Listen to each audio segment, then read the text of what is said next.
નૂતન વર્ષ એટલે નવું વર્ષ આવ્યું ને. જોકે દિવસો તો બધા સરખા જ હોય ને, 365 દિવસ તો સરખા જ છે. પરંતુ અમુક તહેવારો છે, એ તહેવારોને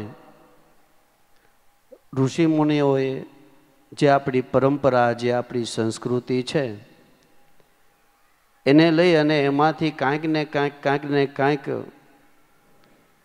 આપણા માટે એક માર્ગદર્શક છે. જો કે આપ સર્વ જાણો છો કે દિવાળીનું પર્વ એટલે ભગવાન રામચંદ્રજી જ્યારે અયોધ્યામાં આવ્યા અને એની જે ઉજવણી થઈ, આપણે દિવાળી તરીકે ઉજવીએ છીએ. એના પછી આપણે નવું વર્ષ, નવા વર્ષમાં આપણે કેલેન્ડરનો ડટ્ટો હોય ને, એ આપણે બદલાવીએ, બરોબર? પૂરો થાય એટલે નવો લગાવીએ.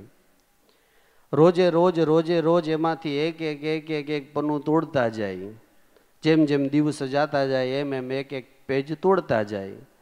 એમ થતા એ આખો ડટ્ટો પૂરો થઈ જાય અને આપણે ફરી પાછું નવું વર્ષ આવે એટલે લઈ અને બીજો લગાવી દઈએ. પણ એ આપણે કેલેન્ડરનો જ્યારે આપણે પત્તું તોડીએ ત્યારે આપણે ક્યારેય એવો વિચાર કર્યો કે આપણા જીવનનો એક દિવસ ઓછો થયો? ક્યારે આપણે વિચાર કરતા નથી. નહીતર ખરેખર એ વિચાર આવવો જોઈએ કે એક આપણી જિંદગીનો એક દિવસ ઓછો થયો છે. અને આપણે દર દિવાળીએ આપણે ચોપડા ક્લિયર કરી અને નવા વર્ષના નવા ચોપડા આપણે લખીએ. અને આપણે જે કાંઈ આખા વર્ષમાં જે કાંઈ આપણો ધંધો, કામ, કમાણી જે કાંઈ હોય એનો આપણે સરવાળો રાખીએ.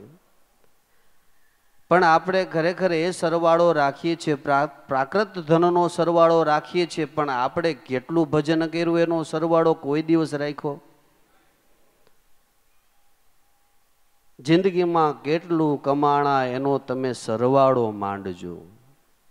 આ પ્રાકૃત ધન તો ઠીક છે, એ પણ જરૂર છે, પણ સાચું ધન તો આપણે આ ભજનનું છે ને, સ્મરણનું છે, ભજનનું છે.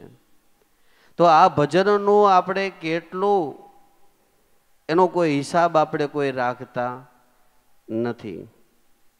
ઓલા ચોપડા તો ઠીક છે, પણ સદગુરુના નામનો જે ચોપડો છે ને, એમાં આપણે એમાં કેટલી કમાણી કરી એનો આપણે સરવાળો રાખતા નથી. આ નવા વર્ષ નિમિત્તે કે આપણે જે વિક્રમ સંવત 2082 જ્યારથી આપણે કાલથી ચાલુ થયું, પરમ દિવસથી, ત્યારે આપણે સદગુરુના ચરણમાં પ્રાર્થના એટલી જ કરવી કે હે પરમાત્મા, હે સદગુરુદેવ,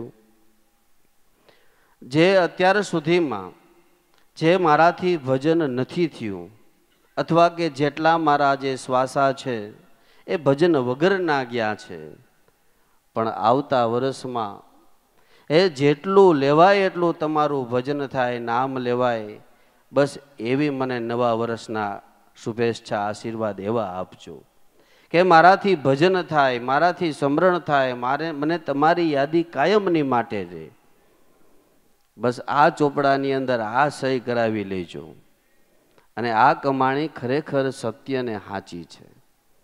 બાકી તો આ દિવસો પછી દિવસો તો કાયમની માટે જતા જ રહેવાના છે. આ સમયકાળ કોઈ માટે અત્યાર સુધી ઊભો રહ્યો નથી. આપણા કોઈ માટે આ સમયકાળ ઊભો રહેતો પણ નથી. આ તો વર્ષ પછી વર્ષ આવી તો કેટલી દિવાળીઓ વહી ગઈ ને. પરંતુ એક પણ એવી દિવાળી નથી કે જે દિવાળીની અંદર આપણે કંઈક દીપ પ્રાગટ્ય ન કર્યું હોય. દીપ પ્રાગટ્ય કરવું એ કંઈક શાન સમસ્યા જ છે ને. દિવાળીની આગલી એટલે રાત એટલે કાળી ચૌદશ, બરોબર ને? તો જ્યાં સુધી આપણે સાચી સમજણ નથી, જ્યાં સુધી અજ્ઞાન અવસ્થા છે, જ્યાં સુધી સાચું સમજાણું નથી ત્યાં સુધી તો કાળી ચૌદસ જ છે, અંધારું જ છે, અંધારું જ છે. પણ જેને આવા સમૃદ્ધ સદગુરુ મળ્યા છે, જેને આ સમજણ મળી છે, અને એને જો સદગુરુએ દીવો કરતા શીખવાડી દીધું ને એના ઘટમાં અજવાળું થયું છે, એની દિવાળી સાચી.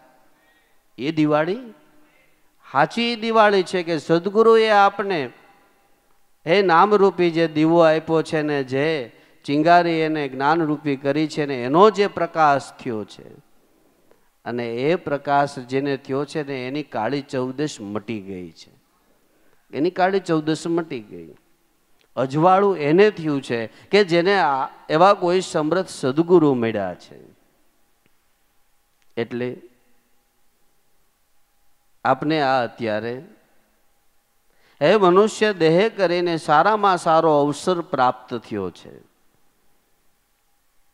એટલે ભજન કરી લ્યો મારા ભાઈલા, અવસર તો એડે વયો જાય. જુઓ, એ આ બધાની એક જ શિખામણ છે કે કામ ધંધો ઉદ્યમ વ્યવહાર બીજું ત્રીજું તો બધું ચાલુ જ રહેવાનું છે, પણ આ બધામાં જે કરવાનું છે એ આપણે ભૂલી ગયા છીએ. અને જે શું કરવાનું છે એની જ યાદી આપને આપણા સદગુરુ બતાવે છે કે ભાઈ ભજન કરી લ્યો મારા ભાઈલા, આ અવસર એડે વયો જાય. આ ભજન વિનાનો આપણો આ અવસર છે એડે વયો જાય છે. ભજન કરી લ્યો, બસ આ જ એક શિખામણ છે કે મનુષ્ય દેહ કરીને હે કરી લીધા જેવી કમાઈ હોય તો ઈશ્વરના નામની એના ભજનની કમાઈ કરવાની ઉત્તમમાં ઉત્તમ તક અત્યારે આપને બધાને પ્રાપ્ત થઈ છે. તો ભજન કરી લ્યો. શિખામણ સંતો આ ભજન કરવાની આપે છે, ભક્તિ કરવાની આપે છે. ભજન કરી લ્યો મારા ભાઈલા, હે આ અવસર એડે વયો જાય. ભજન વગરનો આપણો આ અમૂલક અવસર છે એડે વયો જાય છે. એ ભલે પૂર્વ કમાઈ કરીને એ કુદરત મહારાજે મનુષ્યનો દેહ પ્રાપ્ત થયો છે, પણ આ દેહ પ્રાપ્ત થઈ ગયા ક્યાંય આપણે ખાટી ગયા નથી. મનુષ્ય દેહ મળ્યો છે એ આપણા માટે ઉત્તમમાં ઉત્તમ તક છે, પણ કોની માટે? કે જેને આની સમજણ પડી છે એના માટે. બાકી તો આ દેહનું કાંઈ એટલે કાંઈ આવે એમ નથી. પશુ ગીતો પનિયા બને પણ નરકા બને નહીં કાંઈ. પણ નર જો કોઈ આવી ભજન રૂપી શુભ કરણી કરે તો નારાયણ રૂપ બની જાય. આ દેહ પ્રાપ્ત થયો છે, પણ સમજણ વિનાનો આ દેહ કાંઈ કામ આવતો નથી. પછી ભલે ને આપણો દેહ સશક્ત હોય, બળવાન હોય, રૂપવાન હોય, એ ગમે તેવો દેહ હોય, પણ હાચી સમજણ વગર આ દેહનું કાંઈ આવતું નથી. પણ જેને સમજણ છે એને એવું ગાયું કે મનુષ્ય દેહ મહાપદાર્થ હે પારસ કી ખાણી. કહે કબીર સુણો ભાઈ સાધુ, આ તો કોઈ સંત જવર લે જાણી. આ મનુષ્ય દેહની કિંમત કોણે જાણી? કે કોઈ આવા સંતો છે, એવા કોઈ ઝવેરલા છે, એને આની કિંમત જાણી છે. બાકી સમજણ વિનાની આની કોઈ કિંમત નથી. ભલે ને કદાચ એ હજાર હજાર વર્ષ જીવી જાણે, પણ છતાંય આ દેહ કદાચ બહુ બધો 100 વર્ષની ઉપર વહી જાય, 150 વર્ષની ઉપર વહી જાય તો કાંઈ આપણે ખાટી ગયા નથી. પણ ભલે થોડુંક અમથું જીવન હોય, પણ જેને સદગુરુના નામની જેને કમાઈ કરી છે ને એ જીવ ખાટી ગયા છે. તો ભાઈ આ આપણે અવસર મળ્યો છે, સારામાં સારો અવસર મળ્યો છે. ખ્યાલ કર બધા ખ્યાલ કરી લે, ખેલે સો જ્ઞાની. આ અવસરિયો ખ્યાલ બિન ખોયો તો ફેર મિલન કો નાહી. આ અવસર ફરી પાછો પ્રાપ્ત થતો નથી. તો ભજન કરી લ્યો મારા ભાઈલા, અવસર એડે વયો જાય.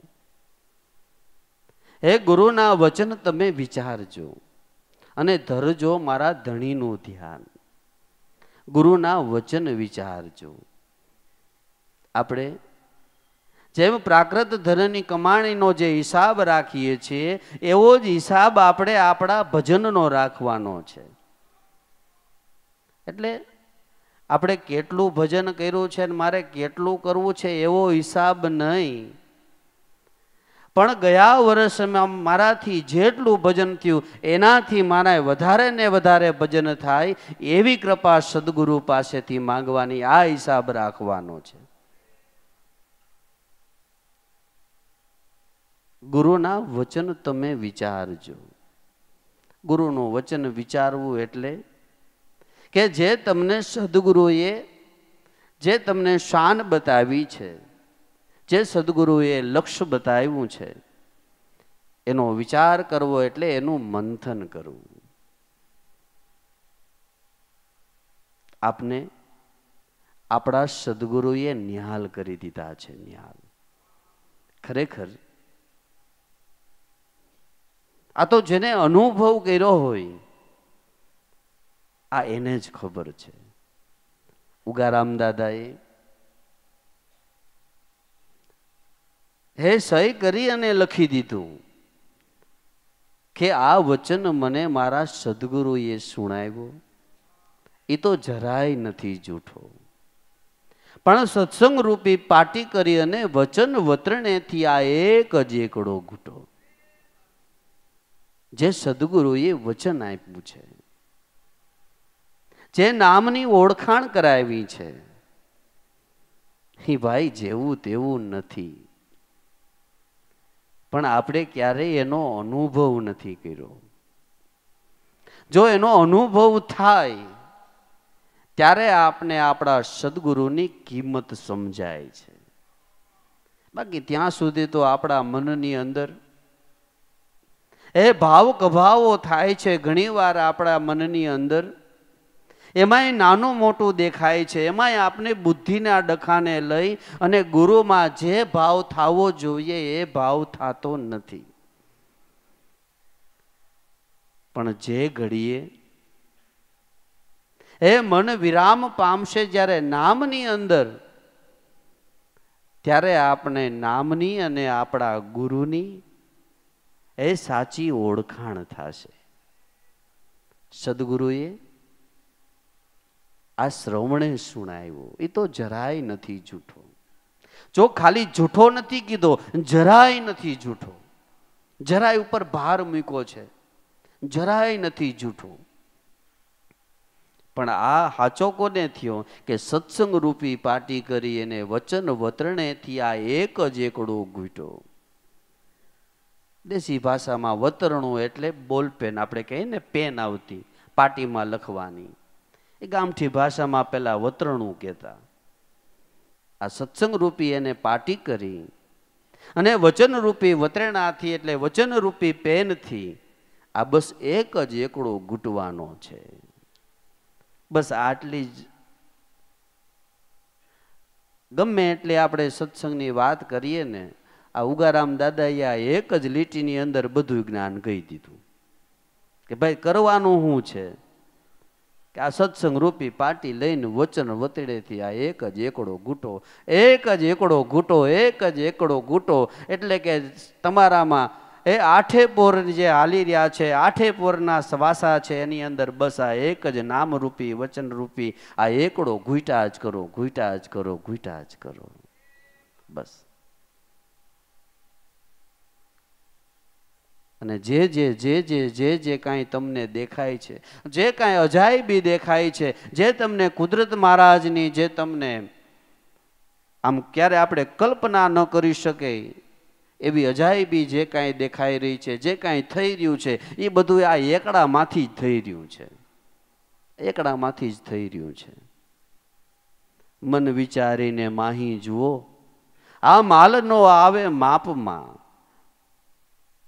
આનો માલ માપમાં આવે એમ જ નથી. સંગમ ત્રિવેણીમાં નાહી લ્યો આ ગંગાજીના ઘાટમાં.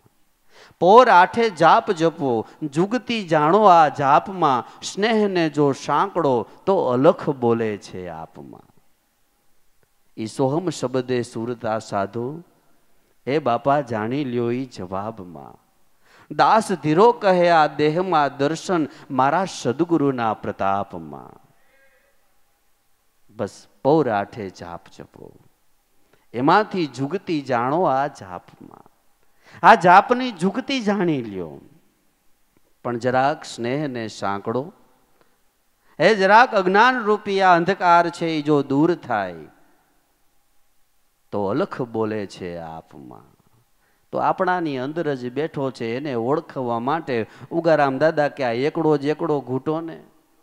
એ બીજી કાંઈ માથાકૂટ કરવા આપણે કાંઈ જવાની નથી, આપણે કાંઈ શાસ્ત્ર ઉઠલાવવાની જરૂર નથી, આપણે કોઈ પુરાણોને કાંઈ ઉઠલાવવાની જરૂર નથી, બીજું ત્રીજું કાંઈ કરવાની જરૂર નથી. બસ આ એકડો ઘૂંટો એટલે તમને શાસ્ત્ર વેદ પુરાણ બધું જેમ છે એમ સમજાઈ જાય. આ ઉગારામ દાદા એકડો ઘૂંટો એમાંથી જ આ બધું નીકળ્યું.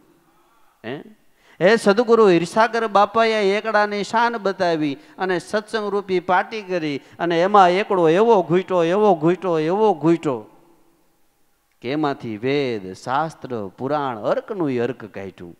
નહીતર ન્યા ક્યાં ઉગારામ બાપા ક્યાંય ભણવા ગયા છે? ક્યાંય ગયા નથી. પણ બધાયમાંથી આ જો કાંઈ નીકળવું હોય તો આ એકડો ઘૂંટો ને એમાંથી.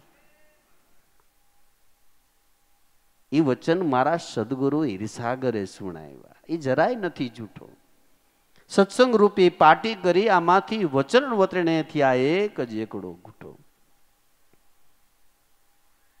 ગુરુનું વચન તમે વિચારજો, એનું ભજન કરજો, અને ધરો ધણીનું ધ્યાન.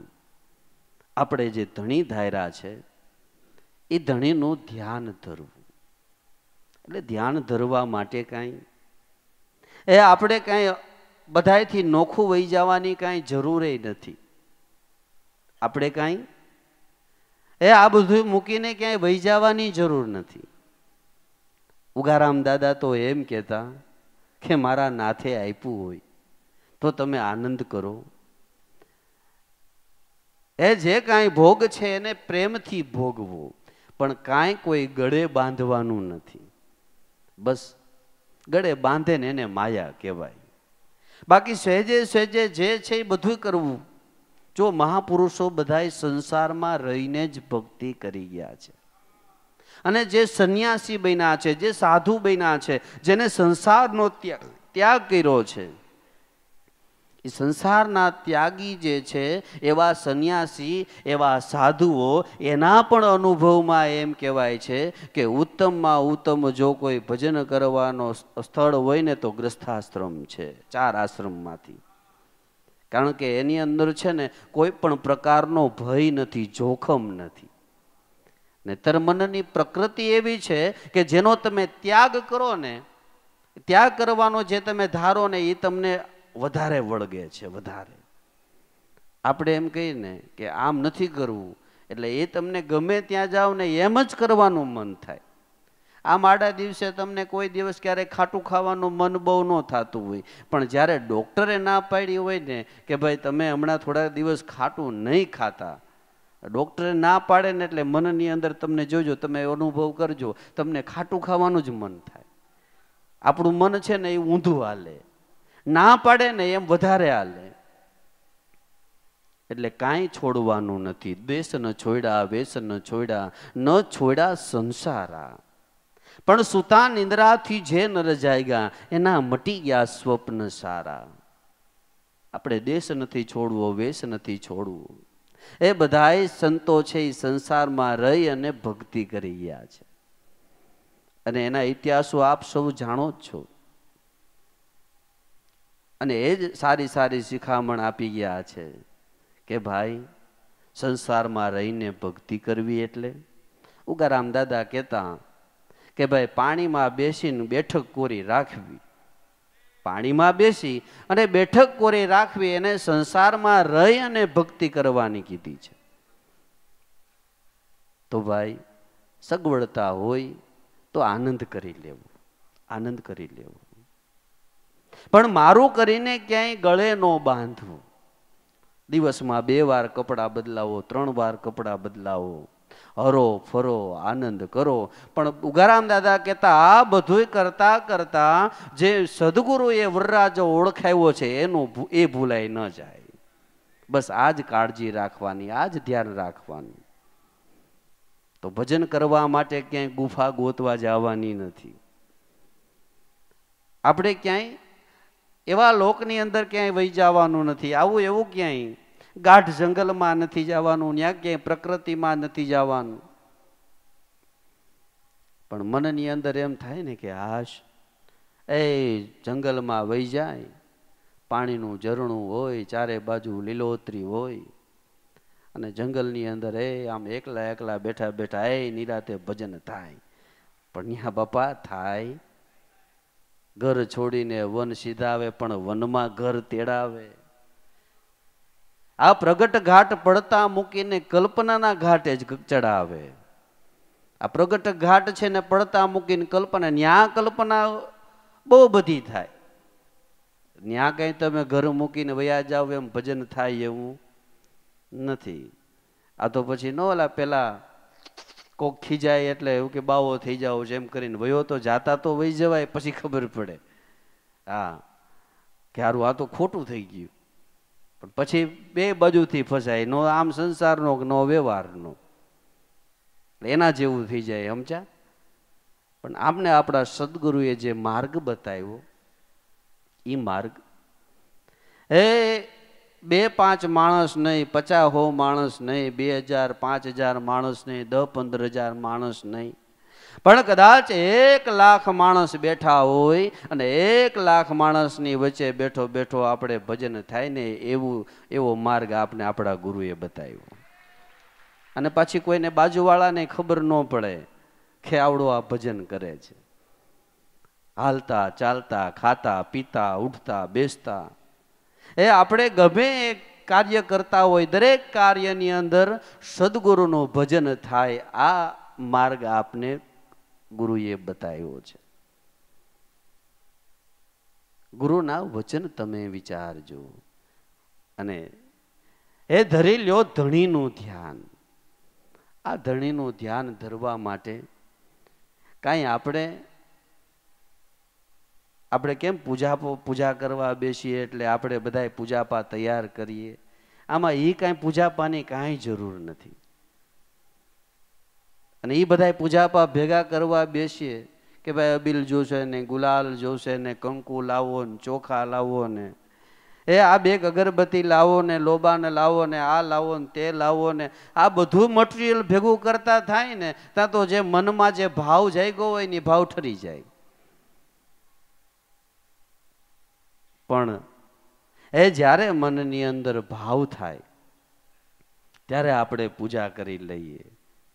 જ્યારે મનમાં ભાવ થાય ત્યારે આપણે એની આરતી કરી લઈએ. જ્યારે મનમાં ભાવ થાય આપણે ભજન કરી લઈએ. અને જ્યારે ભાવ થાય ત્યારે એનું ધ્યાને ધરી લઈએ. ધરજો ધણીનું ધ્યાન. પણ હવે આપને ધણીનું ધ્યાનમાં નથી આવતું, એના સિવાયનું બધું ધ્યાનમાં આવે. બધું ધ્યાનમાં આવે પણ ધણીનું ધ્યાન જ નથી આવતું. કારણ કે આપણું મન છે એ કલ્પનાના ઘોડે ચડી ગયું છે. કલ્પના કલ્પના કલ્પના એની વાત જ પૂછોમાં. અને એવા સંકલ્પને વિકલ્પને લઈ અને મન એટલું ચકડોળે ચડ્યું છે. એમાં હવે અત્યારે જેમ જેમ જેમ જેમ જેમ જેમ આપણો સમય આગળ જતો જાય છે એમ માણસની મનની સ્થિરતા બહુ જ ઘટતી જાય છે. બહુ ઘટતી જાય છે. માણસને થોડી વારે પણ મનની સ્થિરતા નથી. એ તો એવી બધી કલ્પનાઓ થઈ છે એની વાત જ પૂછોમાં. કાલે જે અમે બેઠા હતા ને વાતો કરતા હતા કે જો અત્યારે ખરેખર જો માણસને જો અસ્થિરતા જો વધારેમાં વધારે અસ્થિરતા આવી હોય ને તો મોબાઈલ કરીને. અને હું તો ઘણી વાર કહું છું કે ખરેખર આ કળિયુગનો જો રાક્ષસ હોય ને તો એ હું કહું મોબાઈલ છે કળિયુગનો રાક્ષસ. કેટલાયને ખાઈ ગયો ને હજી કેટલાયને ખાઈ જાય. અરે નાના નાના બાળકોને નથી મૂકતો, એને ખાઈ જાય. હજી તો સમજણ બીજી કાંઈ સમજણ ન હોય પણ મોબાઈલ લઈને એ સમજાઈ જાય. લ્યો કેટલો. અને આપણા સમય કાળને ખાઈ જાય છે, સમય કાળને ખાઈ જાય છે. આ કળિયુગનો રાક્ષસ છે. કેટલાયને ખાઈ ગયો. આ મનની જ અસ્થિરતા. થોડી વારે મન સ્થિર થતું નથી. તો હવે આમાં ધણી તો બાપા ક્યાંથી ધ્યાનમાં આવે, ક્યાંથી ધ્યાનમાં આવે?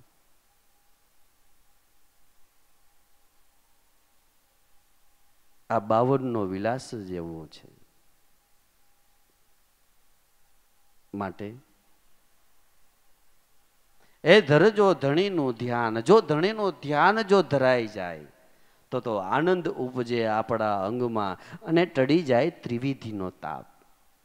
જેને ધણી ધ્યાનમાં આવ્યો ને એને આ ત્રિવેધીના તાપ છે એ ટળી ગયા, મટી ગયા છે. આધિ વ્યાધિ ને ઉપાધિ. આ ત્રિવેધીનો તાપ છે.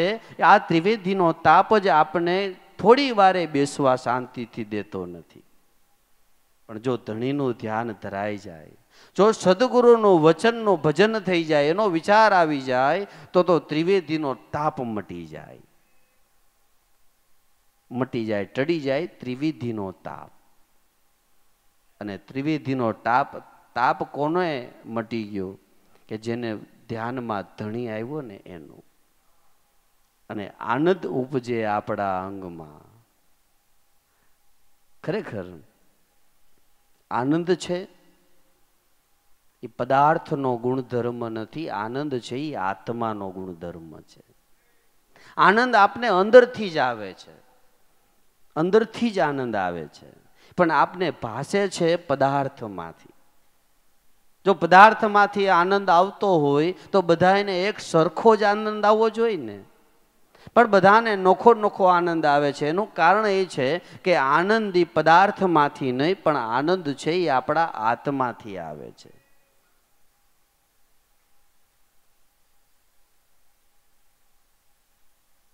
કબીર સાહેબે ગાયું ને, આજ આનંદ એ લેર લાગી કબીરા કબ કા ભયા વૈરાગી.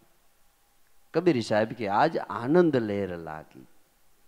એ કબ કા ભયા વૈરાગી. આ એવો આનંદ છે એ આજકાલનો નથી.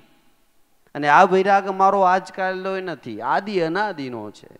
તો ક્યારનો છે? કે ચંદા ભી નોતા, સૂરજ ભી નોતા, નોતા નવલખ તારા, મહાદેવજી કા જન્મ ભી નોતા, તબ કા ભયા વૈરાગી. चंदा भी नोता, सूरज भी नोता, नोता नवलख तारा, महादेव का जन्म भी नोता, तब का भेख हमारा. कबीरा तब का भेख हमारा. આ આદિ અનાદિથી આ આનંદ છે. આનંદ ઉપજે આપણા અંગમાં. જેને આઠે પોર આનંદ છે, આઠે પોર, એને ત્રિવેધીનો તાપ એને કાંઈ કરી શકતો નથી. આઠે પોર આનંદ. એટલે જેને આઠે પોર આનંદ મળ્યો છે ને, એના જોજો એના જીવનમાં કોઈ દિવસ ક્યારેય તમને ફેરફાર જોવા મળતો નથી. ગમે એવી સ્થિતિની અંદર એને બસ આનંદ જ છે. કારણ કે એને આત્મામાંથી જ આનંદ આવે છે. જ્ઞાન અને અજ્ઞાનની એને જે ભ્રાંતિ છે, એ ભ્રાંતિનો જે ભ્રમ છે, એ ભ્રમ ટળી ગયો. એટલે એને ખબર પડી ગઈ કે આનંદ કેમાંથી આવે છે. એટલે મૂળ જ પકડી લીધું, મૂળ પકડી લીધું. પછી સ્થિતિ ભલે ને ગમે તેવી હોય, પણ એનો આનંદ ક્યારેય ખૂટતો જ નથી. અને આપણી સ્થિતિ એવી છે કે ખરેખર જેમાંથી આનંદ મળે છે એ આનંદ આપણે લઈ શકતા નથી. આનંદ લઈ શકતા નથી. એનું કારણ કે ભાઈ આધિ વ્યાધિ ને ઉપાધિ, આનો તાપ બળી રહ્યો છે. અને આ તાપની અંદર તો કેટલાય હોમાઈ ગયા, કેટલાય. પણ આ ત્રિવેદીનો તાપ છે એ ટળે કેમ? તો ભાઈ ભજન કરી લ્યો ભાઈલા. ભજનથી ત્રિવેદીનો તાપ છે એ શાંત થાય છે, ટળી જાય છે, મટી જાય છે. એના સિવાય અન્ય કોઈ ઉપાય નથી. આ કાંઈ એવું તો નથી કે ભાઈ હાલો આને આધિ વ્યાધિ ઉપાધિ 3 પ્રકારનો રોગ છે તો આને આ પ્રકારની ટેબ્લેટ આપી દો, દવા આપી દો એટલે આને આ જે કાંઈ છે એ મટી જાય, એવું છે? અને આ ત્રિવેદીનો તાપ કઈ પાણી નાખવાથી થોડોક ઠરે છે? નહીતર તો જો એમ ઠરી જતો હોય તો સંતો દયાળુ છે, ડોલું ડોલું માથે નાખી દે. પણ હા, ખરેખર એની પાસે એ જડ છે સંતો પાસે, પણ હવે એ આપણે આપણી માથે ઢોળવું નથી. તો જ્ઞાનરૂપી જળથી ત્રિવેદીનો તાપ ટળે છે. જ્ઞાનરૂપી જળથી જ્ઞાન ગંગામાં નાઈ લે પ્રાણી થઈને જાગમ જોળ. આ વિવેકરૂપી વારી લઈને બાપા નાઈ લે ને માથા બોળ. સમજણ સુનીર લઈ આનો કળશ માથે ઢોળ. ધોતા ધોતા ઉતરી જાશે આ દિલડાની ખોળ. આ કળશ રૂપી આ સમજણ રૂપી કળશ લઈને માથે ઢોળ. આ જ્ઞાનરૂપી જળ છે, જ્ઞાન ગંગાનું જે જળ છે એ જ્ઞાન ગંગાના જળથી જો નાવામાં આવે તો જ આ ત્રિવેદીનો તાપ ઠરે એવું છે. તો આનંદ ઉપજે આપણા અંગમાં. સમજી વિચારી ભાઈ તમે ચાલજો, એ એકાંતે કરજો આરાધ. સમજી વિચારીને ચાલજો. એટલે સમજવાનું શું છે, વિચારવાનું શું છે, એ આપણે શું કરી લેવું એનો વિચાર કરવાનો છે, અને સાચું શું છે ને એને સમજી લેવાનું છે. સમજી વિચારીને તમે ચાલજો. આવ્યા ભલે તમે આવ્યા આ માનવ મંડપની માય, પણ તમે જોઈ જોઈને ચાલજો. ભલે આવ્યા આ માનવ મંડપમાં આવ્યા છે પણ તમે જોઈ જોઈને ચાલજો. તો જોઈ જોઈને શું ચાલવાનું છે કે આવો અમૂલક અવસર મળ્યો છે તો ભજન વિનાનો જેટલો જાય છે એ બધો ગેબમાં જાય છે. સમજી વિચારીને તમે ચાલજો અને એકાંતે કરજો આરાધ. એકાંતે આરાધ કરવું એટલે કે મનની જે કાંઈ પ્રવૃત્તિ છે એમાંથી નિવૃત્તિ લઈ અને એનું ભજન કરવું. આનાથી બીજું એકાંત એ કોઈ છે નહીં, છે નહીં, છે નહીં. બાકી દેહ કરીને તમે એકાંતે વયા જાઓ તો ત્યાં કાંઈ આપને ધ્યાન લાગી જાય એવું નથી. અને ખરેખર એકાંતને સારામાં સારી કહેવામાં આવી છે અને એમ જ સામે એકાંતને ખરાબમાં ખરાબ કહેવામાં આવી છે. જેમ મન છે મનને સારું કહેવામાં આવ્યું ને ખરાબ એ કહેવામાં આવ્યું. જો મન સારું કેમ છે કે જેને સદગુરુ મળ્યા, જેને નામ મળ્યું છે, જેને એ ભગવાનનું ભજન મળ્યું છે, એના માટે મન છે એ જ તમને પરમ ગતિમાં લઈ જાય છે. પણ જો એ જ મન છે એ મન જો બુદ્ધિના કુસંગે રહી અને જે ન કરવાના કર્મ કરે છે તો એ જ મન તમને અધોગતિમાં લઈ જાય છે. એ જ મનથી ભજન કરી અને તમને પરમ ગતિમાં લઈ જાય છે. અને આમ જો જોવા જાઓ તો એ જ મન તમને અધોગતિમાં લઈ જાય છે. એવી જ રીતે એકાંત સારું પણ છે અને એવી જ રીતે એકાંત ખરાબ પણ છે. આપણે કેવા છીએ ને કોઈને પૂછવાની જરૂર નથી. આપણે કેવા છીએ ને કોઈને પૂછવાની જરૂર નથી. હાવ એકલા હોય ને તમારા મનમાં જે પ્રમાણેના વિચાર આવે ને એટલે સમજી લેવાનો હું આવો છું. એકાંત એક અરીસો જ છે. તમે જોજો આમ તમને કોઈ વિચાર ન આવતા હોય પણ એકાંત તમે થાય ને એટલે તમને વિચાર ચાલુ થાય. વિચાર ચાલુ થાય એકાંત. અને જેને ભજન મળ્યું છે એના માટે એકાંત છે ઉત્તમમાં ઉત્તમ છે. એકાંત એના માટે ઉત્તમમાં ઉત્તમ છે. પણ એમ પણ કાંઈ વહી જવાથી કાંઈ નથી મેળ બેસતો. પણ મનની જે હે નિવૃત્તિ લઈ અને જે નામની અંદર પ્રવૃત્તિ બને છે એનાથી ઉત્તમ એકાંત બીજો કોઈ નથી. મનના વિચારો, મનના સંકલ્પ, મનના વિકલ્પ એ બધાય મટી જાય છે. એનાથી બીજો કોઈ એકાંત નથી. અને એ એકાંતે કરજો આરાધ. અને આરાધ કરવા માટે ભાઈ એકાંત જોઈ. એમાં બીજો કોઈ ડખો હોય ને તો આ ભજન થતું નથી. ભજન એકાંતમાં જ થાય છે. એકાંતમાં જ સમજી વિચારીને તમે ચાલજો. એ એકાંતે કરજો આરાધ, આ મૂળરે વિનાનો કાયા જાળવું, આને પડતા નહીં લાગે વાર. કાયા છે, આ દેહ છે, મૂળ વિનાનું ઝાડવું છે. આને પડી જતા વાર લાગતી નથી, ગમે ત્યારે પડી જાય. હવે અત્યારે તો આ ખાણીપીણી એવી થઈ ગઈ છે કે માણસને નખમાંય રોગ ન હોય અને હાલતા બધું થઈ જાય છે. કારણ કે આ મૂળ વિનાનું ઝાડવું છે ને, મૂળ વિનાનું ઝાડવું છે. આ ગમે ત્યારે પડી જાય, આનું કાંઈ નક્કી ખરું? માટે ભજન કરી લ્યો મારા ભાઈલા. આ કાયા છે મૂળ વિનાનું ઝાડવું, આને પડતા નહીં લાગે વાર. આ સમયને વહી જતા વાર લાગતો નથી. આ દિવાળી ઉપર દિવાળી વહી જતા વાર લાગતો નથી. આ વર્ષે ને આવતો વર્ષે આવી જતા વાર લાગતી નથી. તો બીજો બધો હિસાબ રાખો છો તો આવડો આ ભેગો હિસાબ રાખજો ને. હા, રોજ એક પછી એક કેલેન્ડરના પન્ના તોડ્યા કરી છે. એક પછી એક અમૂલક આપણો અવસર વયો જાય છે. એક પછી એક આપણો સમય વયો જાય છે. અને આ સમય ગયા પછી પાછો આવતો નથી. ગઈ પણ પાછી ફેર નહીં આવે. મૂર્ખ મૂંઢ ગેવાર, આ ભવસાગરની ભૂલવણીમાં વીતી ગયા ચૂક 4 ફેરા ફરીને. માટે એલા રામ નામ સંભાળ. આમ નામ કરતા કરતા પલ ઘડી દિન વર્ષો ગણતા આ આપણું આયુષ્ય ઓછું થાય. આમાં કાળ અચાનક મારે તમાચો, પછી હાલે ન ઉપાય. હંસા તું માણસનો વાસી. કાળ અચાનક તમાચો મારી દે, પછી કોઈ કાંઈ ઉપાય હાલે ખરો? તો આમ તો દિવસ ઉપર દિવસ કાયમ જાય છે, પણ આમાં કરી લીધા જેવી હોય તો ભજન રૂપી કમાય છે. અને આજ બધા સદગુરુની આજ શિખામણ છે. આજ સદગુરુએ આપણે આજ સમસ્યા આપણે સમાધાન બતાવ્યું છે. તો ભાઈ જેટલી કમાણી થાય ને એટલી ભજન રૂપી કમાણી કરી લેવી. અને સદગુરુને એના ચોપડામાં જો આપણું નામ ચડી જાય ને તો કામ થઈ જાય, કામ થઈ જાય. બસ આ કમાણી કરી લીધા જેવી છે. એટલે હવે પ્રસાદીનો સમય થઈ ગયો છે અને બધા જે પ્રમાણે કહેવામાં આવે એ પ્રમાણે બધા પ્રસાદી લઈ અને વિશ્રાંતિ કરજો, અહીંયા આરામ કરજો. બધા સદગુરુદેવનું જય.